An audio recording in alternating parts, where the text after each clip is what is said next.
Halo semuanya, balik lagi dengan Detektif Bram untuk bersama-sama melihat kasus-kasus serta peristiwa-peristiwa menarik yang ada di dunia ini. Nah, kamu pasti sudah tak asing lagi dengan kiamat.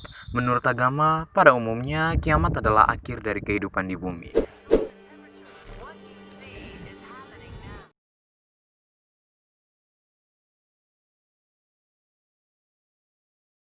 Bagaimana menurut pengetahuan sains? Bagaimana pula dengan teori bahwa kita hanyalah program dari komputer yang nantinya akan hilang dari dunia virtual ini?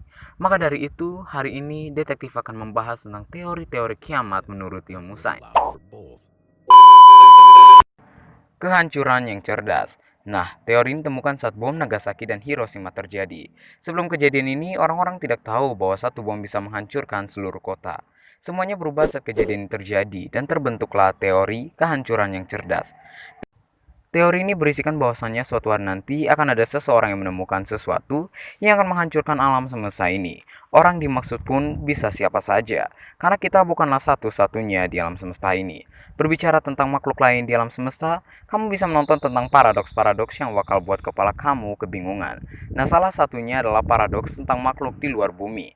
Nah, gimana nih menurut kamu dengan teori yang satu ini? For some of us, this reunion has been achieved in a mere 79 years. According to scientists, the power of computer. Teori Endgame. Kita gak akan bahas tentang Avenger Endgame kok. Teori ini adalah salah satu teori yang mungkin cukup populer bagi para pecinta teori konspirasi. Bukan hanya populer, namun cukup mengejutkan mengenai realitas kehidupan kita. Bagaimana tidak? Dalam teori yang satu ini mengatakan bahwa kita hanyalah simulasi komputer. Menurut salah satu filsuf Nick Bostrom dari University of Oxford, karena komputer terus meningkat, pada titik tertentu orang mengembangkan komputasi yang begitu kuat sehingga mereka sendiri dapat mensimulasikan dunia virtual. Dan kiamat akan terjadi saat seseorang menghentikan program yang mana ada universe kita ini di dalamnya. Perang biologi dan kimia. Nah, jadi menyerang itu gak harus menggunakan senjata berbahan peluru saja ya guys. Kali ini kiamat diprediksi dapat terjadi karena faktor ilmu kimia dan biologi.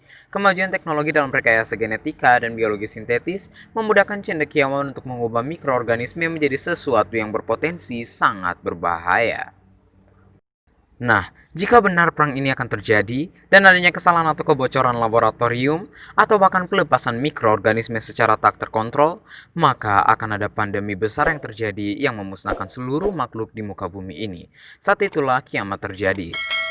Bagaimana menurut kamu? Lebih seram mana? Peperangan dengan senjata atau peperangan dengan ilmu pengetahuan?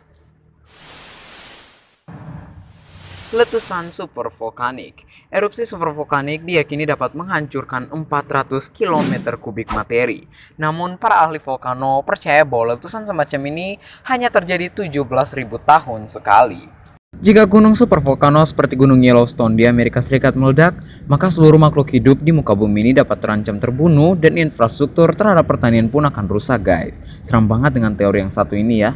Nah, jangan kamu berpikir bahwa hanya ada satu saja gunung supervolcano di dunia ini. Di Indonesia, kita juga punya loh. Ya, ia adalah Gunung Toba. Gunung ini adalah salah satu gunung raksasa yang berbahaya.